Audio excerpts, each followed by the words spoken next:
Lesley Whittle was only 14 years old when she got off the bus from school one day in Manchester, England, and never made it home. This is what happened to her. Hi guys, today we're gonna go over the tragic kidnapping of Lesley Whittle. So, let's get into it. In 1975, 14-year-old Lesley Whittle was a student at Mount Carmel High School for Girls in Manchester, England. On the afternoon of October 1975, she got off the bus from school and started walking home as she had done many times before. But this day would end up being different from all the other days. At 2:55 p.m., a red Ford Cortina pulled up beside her, and two men jumped out. One of them grabbed her and pushed her into the car, while the other man got into the driver's seat. The men then drove off at speed and turned onto a nearby motorway heading away from Manchester towards Stock. Before we go any further, I want to say that this case absolutely sickens me. And I couldn't imagine the hell that these poor families had to go through. About an hour later, the red Ford Cortina was spotted driving into the village of Disney. A woman who had seen the car pull up outside her house walked out to get her evening paper only to see the two kidnappers from earlier entering her house. They told her that they were looking for somewhere to stay because their car had broken down and asked if they could use her telephone. She agreed, and they used the phone for about 10 minutes. When they hung up,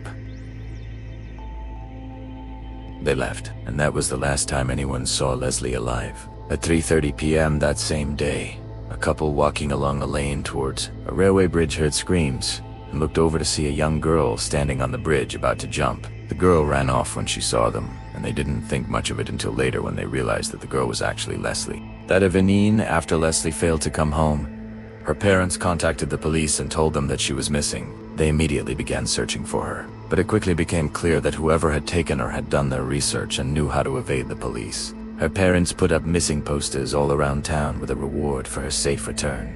The reward was later increased to £5,000, which was a huge amount at the time, but no one came forward with any information. After 2 weeks of searching, the police still had no leads in the case. Then on November 11th, 1975, a breakthrough finally came when a woman got in touch with the police and told them that she had seen a girl matching Lesley's description at a house in Disley. The police searched the house, but found nothing. However, they did find a man in the house who matched the description of one of the kidnappers. They arrested him and brought him in for questioning, but he was released without charge. Then, 2 weeks later, a local farmer got in touch with the police after finding a handbag and some clothes belonging to Lesley in a field. He also told the police that he had seen the red Ford Cortina in the area at the time that Lesley had gone missing. With this new evidence, the police were able to link the car to a garage in Stockport, and when they searched the garage, they found another man who matched the description of the second kidnapper. They also found the key to the handcuffs that had been used on Lesley.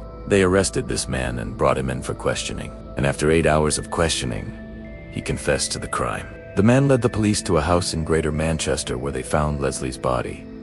Sadly, she had been The man claimed that his friend had taken the lead in the kidnapping and had actually killed Lesley. However, both men were charged with her murder. During the trial, it came out that the men had actually kidnapped another girl just 2 weeks before taking Lesley, but she had managed to escape.